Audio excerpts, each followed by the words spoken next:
Welcome back to another episode of the Leadway Podcast, episode 219. And if you're hungry to build wealth, escape the W 2, and create a life on your own terms, but nobody around you is talking about how to actually do it, you're in the right place. My name is Chris Rickenbaugh, and every week I sit down with investors and entrepreneurs who have already done it, breaking down the vehicles, the mindset, and the exact moves that built their wealth.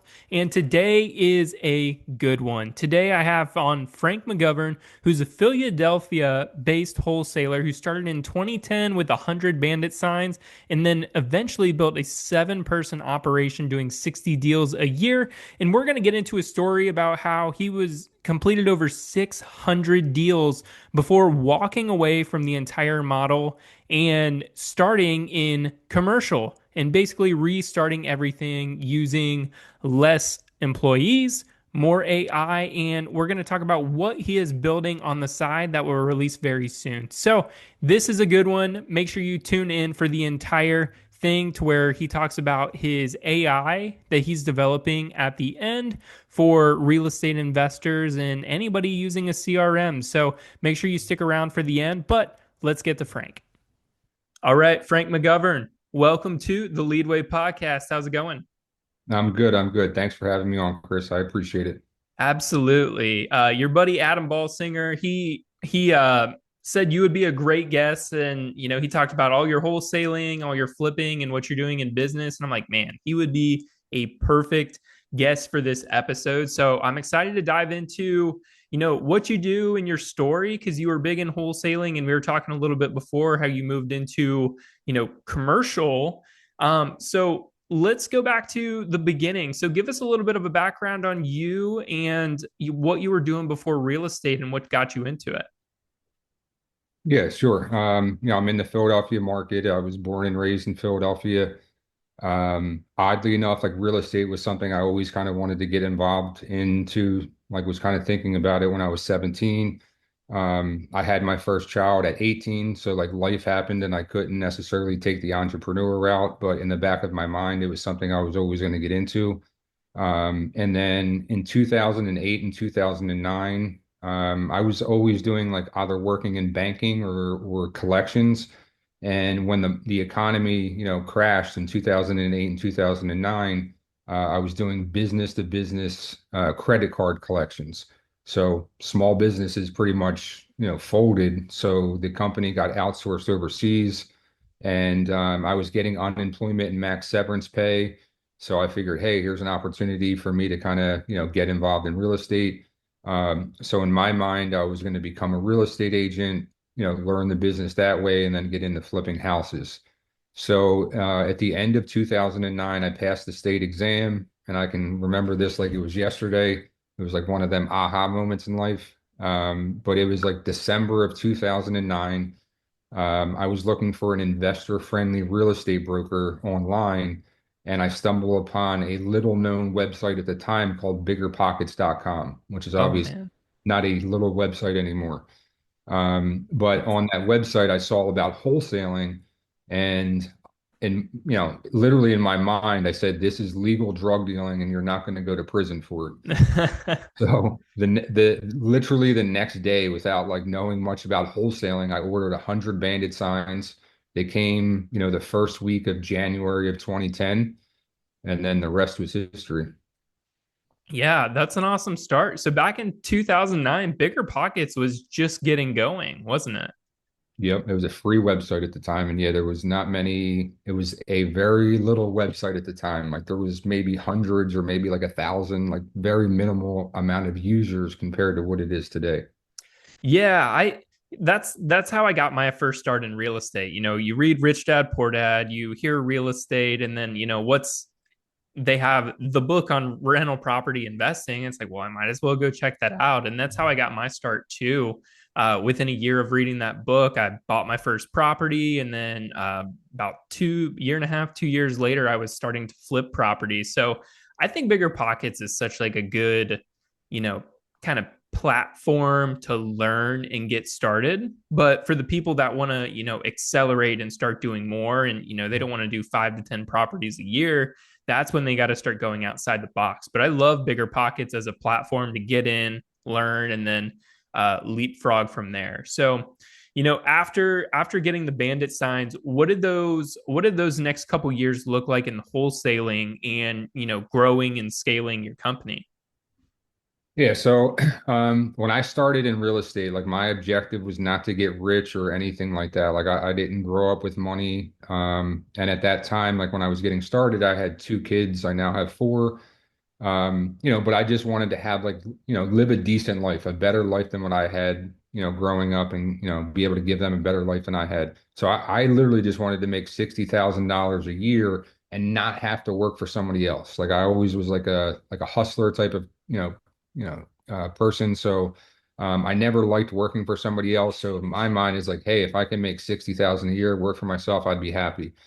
It took me, I would say, like a few months, and I had I'll say this too, I had a very poor person's mindset, like when I got started. So, it was like, I'll figure this out on my own. Like, I wasn't really trying to pay for mentorship or ask for help. Like, just kind of how I grew up, like that was just, wasn't going to happen. And in hindsight, it held me back, right? Like it's like Mhm. if you can get mentorship and learn from other people, I always strongly like recommend that. But nonetheless, I think it took me somewhere between like 90 to 120 days to close my first deal. I made like I forget if it was $5,000 or $10,000, but I just remember getting it closed and I was like, holy shit, if I can do this every month, like I'm gonna be rich. And again, like I made like prior to like my last year doing business to business collections, I made like 60 some thousand that year. And this is again back in like 2008. So that's probably like 100,000 today. But prior to that, I literally was making like $30,000 a year. So like Wow. making five to $10,000 in a month, like that was like holy shit. Like it was like mind blowing. And then it was just like the more and more I kind of like was marketing and just like learning, I just realized it's like, well, hey, if I put more time and effort into this and kind of get some pieces around me, I can make way more than $60,000 a year. So I think I hired my first virtual assistant probably in like 2011.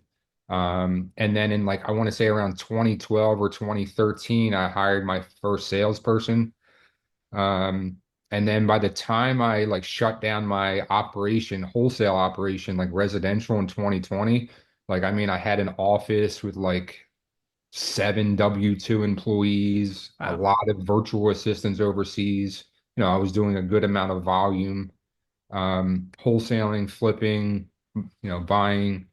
Um, but yeah, it's So what's your family thinking of this when you're on the severance, you're trying to figure out what's next. What's their support like saying, "Hey, I'm going to go be a real estate agent," and then you find wholesaling. What's their support during that piece? Is it I like this I guy would might be crazy? like one, like just how I grew up and, my friends and family, like they thought I was selling drugs. Like they did not think I was like in like doing like legal business. And I like had just gotten married actually.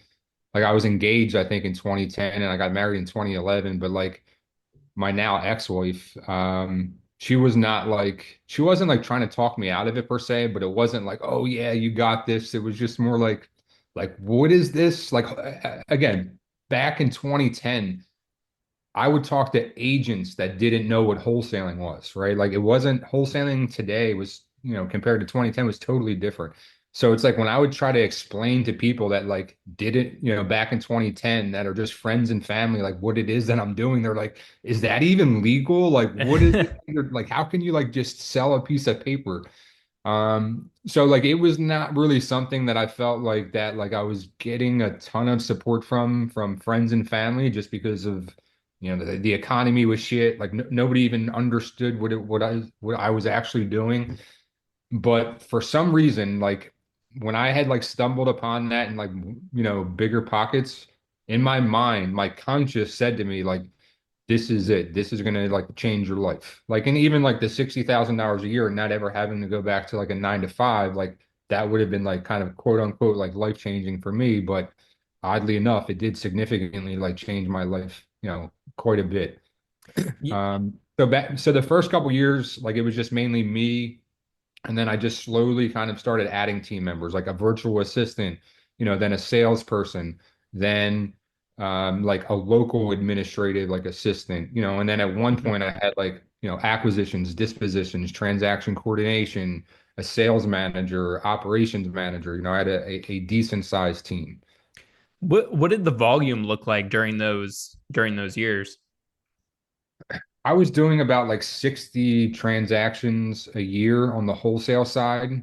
And what I really focused on doing the most, like from 2010 to 2015-ish, like I probably literally averaged 5,000 per deal on every deal, Hmm. or maybe the first 4 or 5 years. Because in my mind, that's what my time was worth. And then I can remember this also like it was yesterday. And I hate that I can't remember the person that said this to me, but I just remember they lived in New Jersey. But I was like, oh, I want to start doing 20 deals a month because I want to get to $100,000 a month. And he's like, Frank, you can do 100,000 a month and not do 20 deals and shit. You could do 20 deals one month and not make $100,000. And from that point on, I stopped trying to focus on doing more deals and focused on making more money on my deals. So I went from, 2015 to, by the time I got out of residential, I was averaging, back in 2020, I was averaging about 22, 23,000 per deal. Yeah. So I went Wow. from like 5 to 10 to like 14, 18, 20 to like 22. So for the last 5-ish years of my residential career, I wasn't trying to do more volume. I was just trying to make more revenue. Yeah, and that because in the beginning it's like you feel the quantity over the quality, and then you get into it and you have that conversation, and it's you know like you're only making 5,000 off these deals where you could be pushing it to 15 and 20, and you start looking at the deals different, and it becomes quality over quantity. It's like you don't need to do 50 deals a year. You could be doing 20 and making the same amount of money, if not more. So that's something in my business that we're kind of that I was going through in the beginning, like, and I hear people put out like 200 or more offers a month, and it's like we only write up like a smaller amount, but we're actually closing deals. And it's like the offer, the conversation, you're just throwing out random numbers. Like we figured out the quality part rather than just throw out as many as possible. And like it just didn't work. So that's interesting to hear you say that in the ramp up with the employees as well, because it wasn't like this full built out plan in the beginning. I want to have this team. I want to be doing this much. It was just kind of the slow build and turned into something really, really big. So, at the end of 2020, you started focusing more on commercial.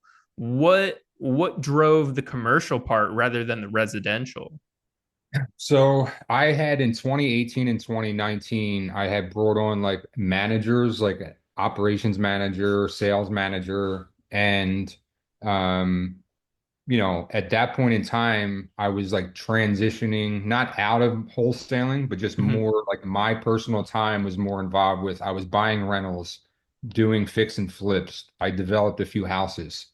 So once I brought these people in, because I suck. I always knew that I was not good at managing anything. Like I'm a sales and marketing guy. I'm a sales guy more than anything. I just know the importance of like marketing, but I hated managing people. Like it was felt like babysitting. So I felt like, hey, like now that I can kind of still, bring these pieces on that are supposed to be better at this role than I am, I have more people now. I'm doing more marketing, so I should be making, doing more deals and or making more money. And then that didn't happen. Like I literally for the first time in my career started making less money in 2018 and 2019 than prior years on the wholesale side, and it just really made me kind of reflect on, hey, like, I didn't get into business to like build massive businesses. I'm not like a builder entrepreneur. Like, I'm a lifestyle entrepreneur. Like, I wanted to, make good money so I can like live like a good lifestyle. And, it seemed at that point in time, like I was working more than I ever was and not making not making more than I ever was. So I'm like, this math isn't mathing for me. Yeah.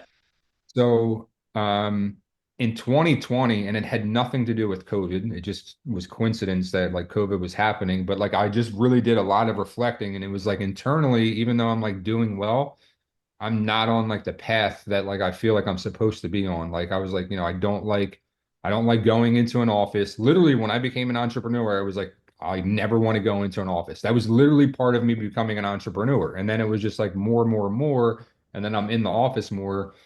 So I was like, hey, like and so throughout 2020, I slowly like kind of got rid of all my employees and was kind of got to bare bones marketing and employees, mainly just virtual assistants, not local people, just kind of trying to figure out what my next move was going to be because I didn't really know.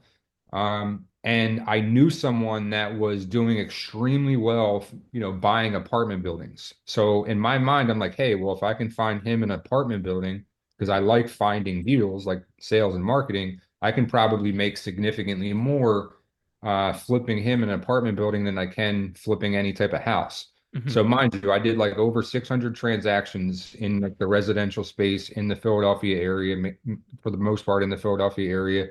Never made $100,000 on a deal. The most I ever made on one deal was like 96. But like I said, I averaged, 5, 10, 20 towards the end of the career. I've made 50, 60, 70, every number under the sun, but never a six-figure fee. Well, the first commercial deal I do was a text message lead that my VA in the Philippines negotiated. It was like a 30 some unit deal in Ohio that I never went to see, and I make $120,000 on it. Wow. So it was kind of eye-opening to me where it's like, well, hey, I can do like way less volume, less of everything other than profitability. Um, so the next big deal that I closed, I make a $300,000 fee. So I was like, Jeez. after that, I was like, fuck these houses. I said, I think I need to focus on this stuff. So that was in 2021 that I got like the second one closed, and that's, been my primary focus since then.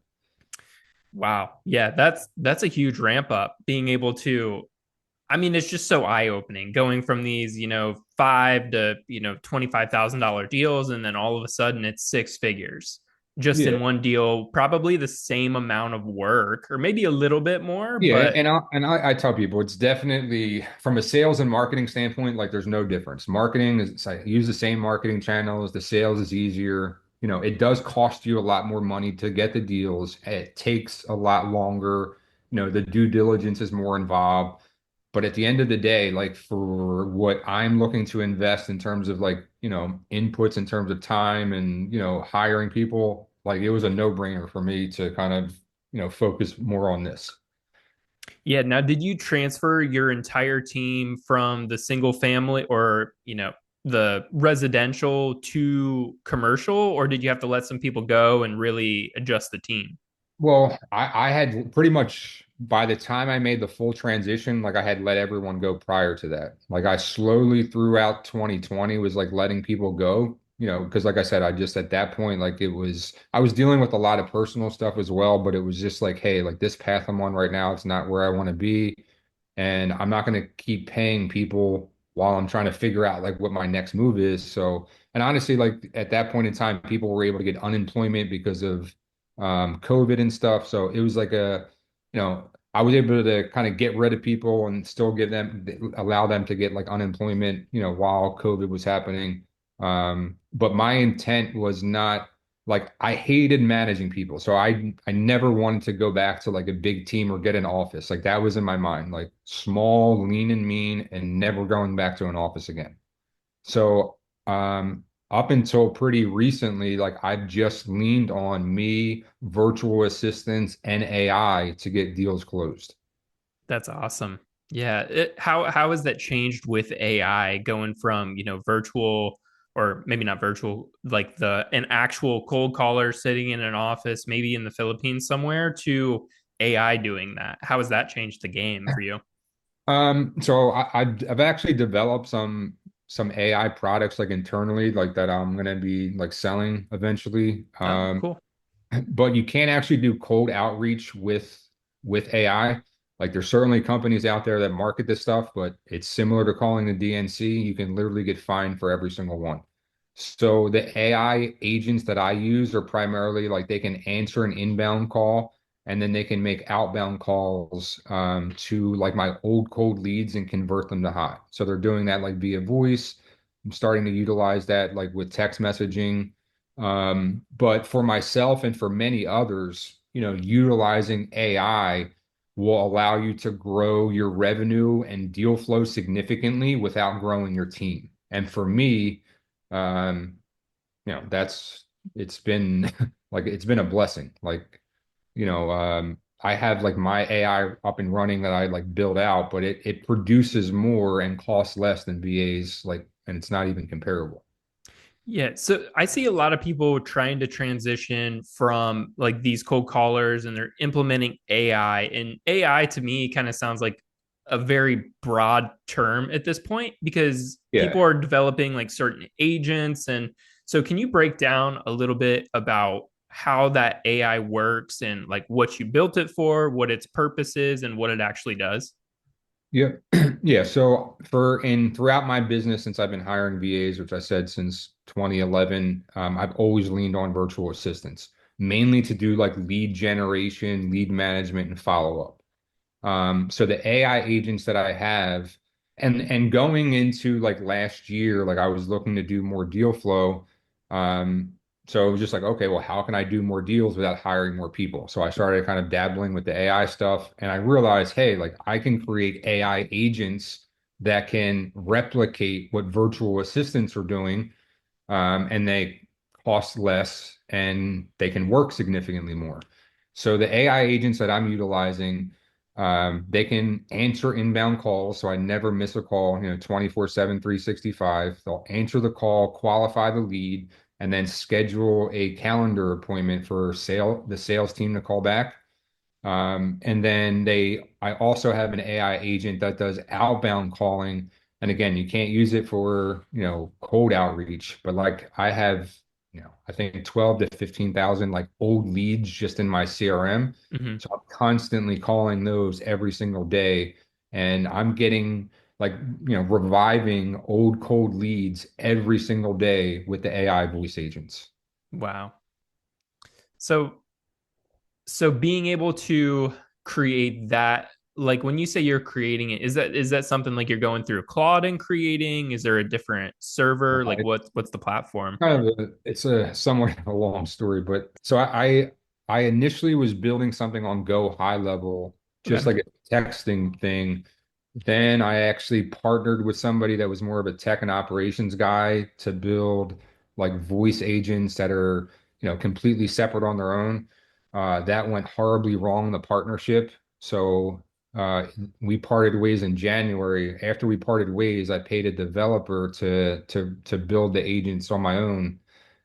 So it's like a complete, separate platform on its own. Gotcha. That like, I can like log into my system, see how many calls that we made, listen to the calls, etc.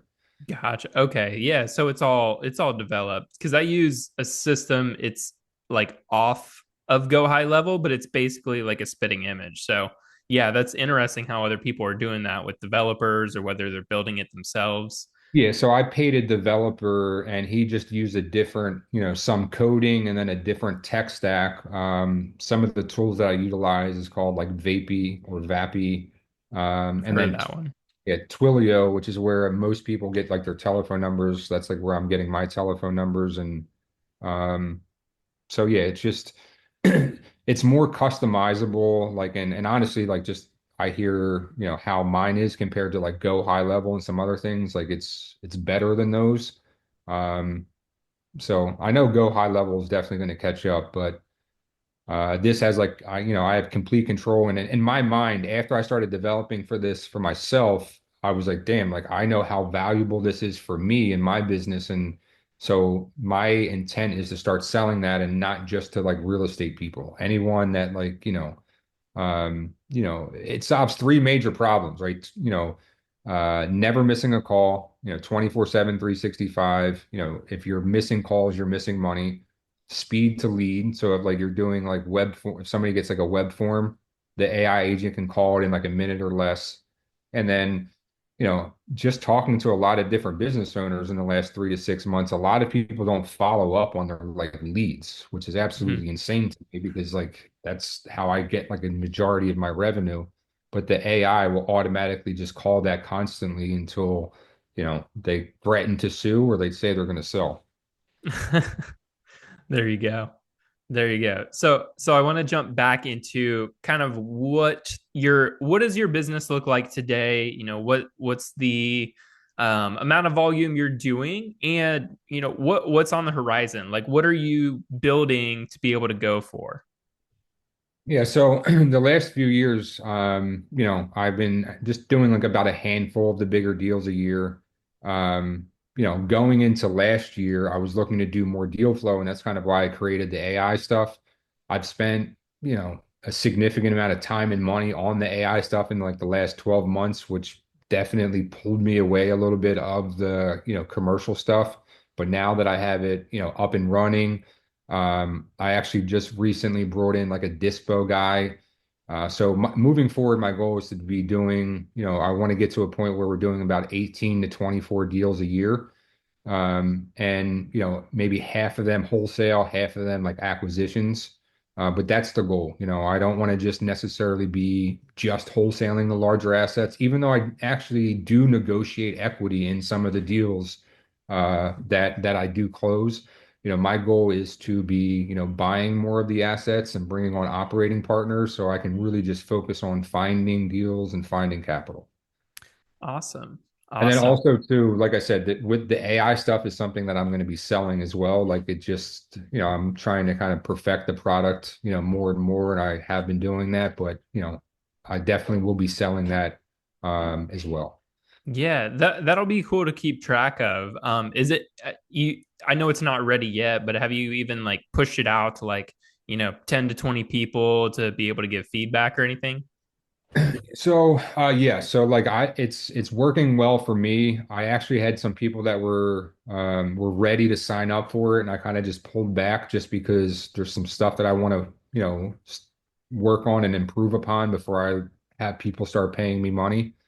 But yeah, just in the last like, probably 30 to 60 days, like I was talking to people about it and I had two people committed to, pay and a handful of other people are like interested. But like I said, I just kind of took a step back and want to focus on improving the product for probably another month or two before I start onboarding clients. Yeah, we'll definitely have to keep up with that. And once you do, yeah, make sure to send it over to me. I'd love to check it out and see if it works in what I'm doing.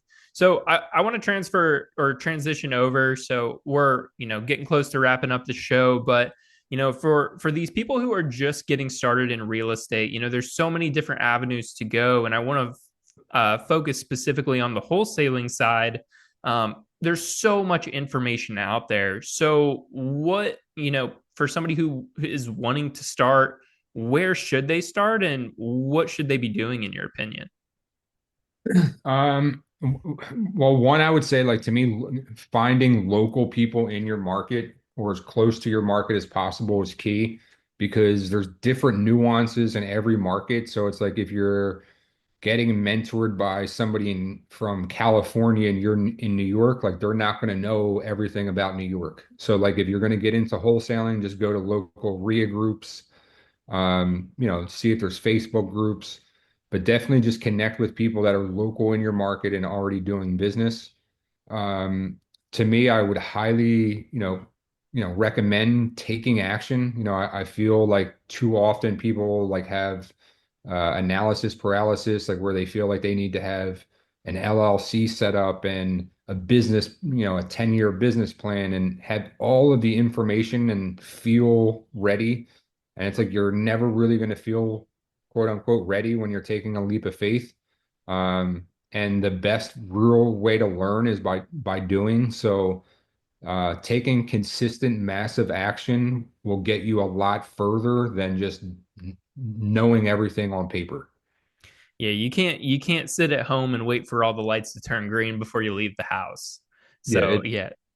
Yeah, it's never when you're taking, if you're, getting into business for yourself, it's a big risk. Like you kind of have to be somewhat delusional, like to be honest, to not just take the leap of faith, take that leap of faith, but to, believe in yourself that you're going to be successful. So, it is extremely important to, have that self-belief and just have the mindset like, hey, like I'm going to do whatever it takes. And, you know, if you kind of have like a plan of action and you just don't give up, like you're generally going to get what you want. Like it will be a lot harder. You're going to get tested. It will take longer, but it's like if you just have a strong desire to accomplish something, you believe that you can get it and you're worthy of it and you take action, it's not a matter of if you're going to reach your goals, it's just a matter of when. Love that. Love that. Yeah, that's exactly where we are right now and have been for probably the past years. So yeah, I love hearing that because I feel like, you're speaking to the audience, but it feels like it's to me personally. So that's a lot of the advice that I've been getting. And, I can't wait to be able to push that back to people like, hey, look, here's where we were. We made it through the storm. We got to the other side. So love that advice. Yeah, and I'll say this, like it took me, and mind you, I had two kids when I got started, but it took me 18 months to get to a point like where I was consistently closing deals on a monthly basis. I can't tell you how many people that I had talked to during that time that were going to kill it in the real estate game, or how many people I've talked to in the past 16 years that were going to kill it in the real estate game. And my advice to everyone is it is going to take longer and be a lot harder than you are expecting. And people have unrealistic expectations, like where they're going to be making $100,000 a month in 30 to 60 days after business. And if I promise you, if that is your goal and expectation, you are going to be sadly disappointed. And because of those unrealistic expectations, like people quit. Like I mean, like I have had to have talked to like over 1,000 people at a bare minimum that told me how successful that they were going to be in real estate and or business. And then within 12 to 18, 24 months or less, they are no longer doing what they said that they were going to be, get wealthy doing. So you're telling me the guru who's making money off of his course, telling me I can make $1 million a year, isn't actually making his money in real estate, is what I'm hearing. Probably not. And don't get me wrong, right? Like there's exceptions to every single Yeah, rule. Like I'm not saying that that's not possible. Well, it's certainly possible, but it's just very likely. That would be, the minority that happens to and not the majority. That's the exception, like not the rule. Most people, it takes a lot of time and money, to get to a point like where you're making like really good money. It takes, 3 to 5 years and sometimes like longer. yeah, that's about what I've heard, and it's been really tough lately because so many people made a lot of money in the last couple years and that 2021 boom, and then they don't they made their course and then the rates hiked up, and these people are learning a completely different system than how these people made their money. Oh yeah. And that's one of the bigger things that I've been seeing lately, like in our market, or there's a couple of people really pushing the burr process. It's like, yeah, of course burr works, but it's like you're advertising that you're going to make 10 grand a month before the end of the year. Like, Yeah. oh, they're going to be printing money. It's like, no, they're not. Yeah, and this is like it's funny to me. Again, I've been in the game a long time, so I probably get told things by experienced people that they don't like necessarily always say publicly. But the single family residential real estate game is not a cash flow play. Anyone that, it is an exception if it is a good cash flow play for anyone, right? Because it's like statistically speaking, once you burr it out, you're making what, 150 to $400 a month, and the At $400 best. a month, yeah, is like high. Well, just do the math. People generally move on average every 18 to 36 months. So if every 18 to 36, if you're making say 250 a month, you're making like 5 grand every 2 years. Well, how much are you? And when the tenant moves, you never have to put just 5 grand into the property. So every time a tenant moves, you go further into the hole. So, it's a great depreciation play and it's a great appreciation play. But generally speaking, you're not making a lot of money on a cash flow, and you're definitely not making a lot of money unless you have like a good amount of them, generally speaking. Yeah, yeah. I mean, I love that you brought that up because we have a rental and we did the refi on it. It was into a high rate. It's not cash flowing. And I'm like, I'll just keep this for my kids' college someday and how many years it'll be paid off. I started looking at that going, if we're not making money now, something needs replaced. It's like I'm going to be losing so much money on that house. It's like Yeah. why don't I just sell the thing and find something else that actually makes us money and like and that really hit me. I'm like, why am I losing money every single month? But I think a lot of people fall into that trap. They see, oh, $10,000 a month, they buy the course, they do the thing, and then it's like, hold on, I need 50 of these to actually make what I want. Yeah. So, it's just out there and it's a good conversation right now. And I think a lot of people are starting to finally see that. So yeah, I love your take on that. But Frank, this has been awesome. Before we wrap up here, is there anything else other than the AI and the real estate that you're building that you're excited about that's coming up? I have been mentoring people like with the commercial and industrial real estate since I got more involved like with the AI. Kind of got away from that. So I'm gonna start getting more, getting back to that more. It's very, inexpensive, and I mainly do it for deal flow more so than, making a couple of hours on a course. I'm probably actually even going to recreate the course that I did and be giving it away for free. But like I was able to close some like really big transactions with some mentees, like I mean, where they netted multiple six figures. So Wow. that stuff, gives me a feeling internally that I don't get from me getting a check.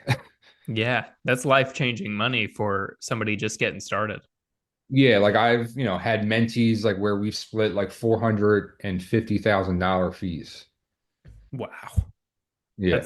That's awesome.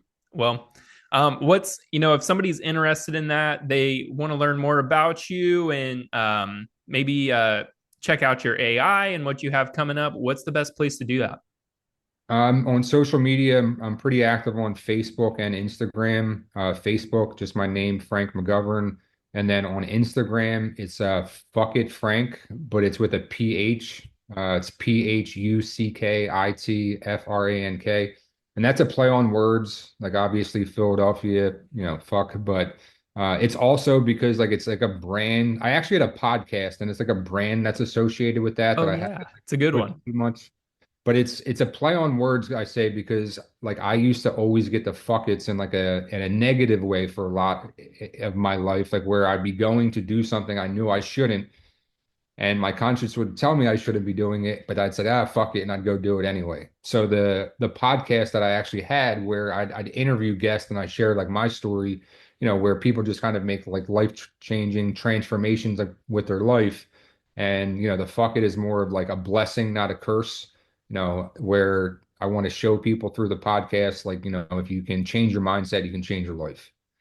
Oh, 100%. That's a big one. I just had a mindset coach on a couple episodes ago, and that's what we talked about, and we got super deep into it. So it was a really good conversation. And so if anybody wants to check that out, I will link Frank's information in the show notes below. So go give him a follow, go check out his posts and what he's putting out, and keep in touch with him on the AI that he's developing. So Frank, this has been awesome. This has been a really just interesting and kind of eye-opening episode to because a lot of wholesalers listen and they're looking for that next step as well. So I think it was really eye-opening and good information for them. So Frank, thank you so much. This has been Chris and Frank on the Leadway podcast.